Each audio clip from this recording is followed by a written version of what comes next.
The easiest way to describe what the Aftermath campaign is, in the context of Gears of War 3, near the end of the game, Marcus and Dom go off in one direction toward Azura, and they send Baird and Cole off to find some supplies. All right, Baird, Cole, you go find reinforcements. We need transport, weapons, and anyone who can fight.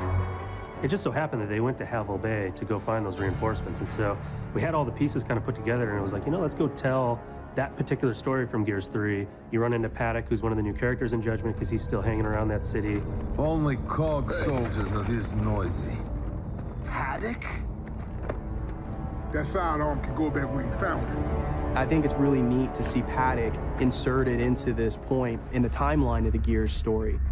And it takes you back, and I think it's a point in time that everyone's going to be excited to see. Ultimately, it's a reward for fans. Paddock is a Groznian guy.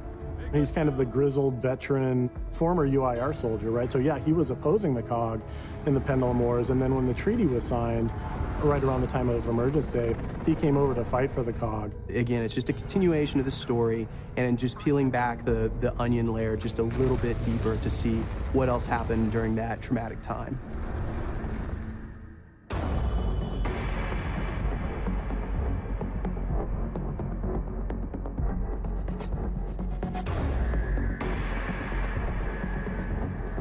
We built Aftermath in as an unlock. And so to unlock it, you earn stars.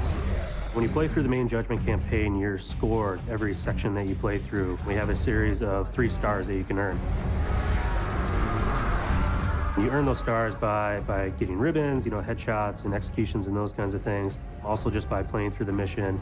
If you take a declassified mission, that will boost your stars. The declassification system changes the way that you play. It's an optional system that you can choose that'll actually add challenge and make it even more intense than, you know, than it previously was. And also changes the testimony and changes the way that the story is told. The dust gunked things up pretty good, and the grubs were going in for close kills. Basically,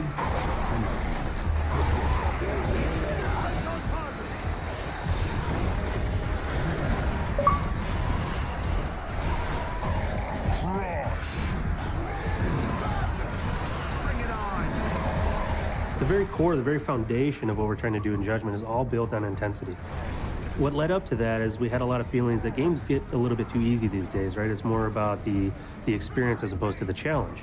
To make it more intense, there's some specific things that we did. One of those is the smart spawn system, and so this was a whole thing that we engineered so that when you get into a battle, when you come into an encounter, what you face will be different every single time. You might play through once and get, you know, tickers and maulers as you kind of like lay back, and then you play through again and you push forward, and now you have wretches and different enemies flanking you. So lots of intensity happening in this game. Systems like the Smart Spawn system are really cool for us as designers. I mean, yes, it's a challenge because it forces us to think in a different way. In the past, we could always say, okay, X, Y, Z is going to happen, and then when this ticker explodes, then the door is going to open, and a boomer's going to walk out, and we can script that experience. So it forces us to rethink a lot of the combat scenarios.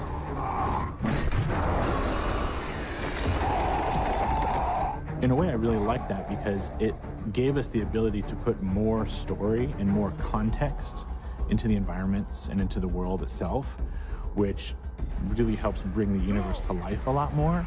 And I think that's a much better story than anyone we could ever tell, because it's a story that the player themselves gets to tell and experience.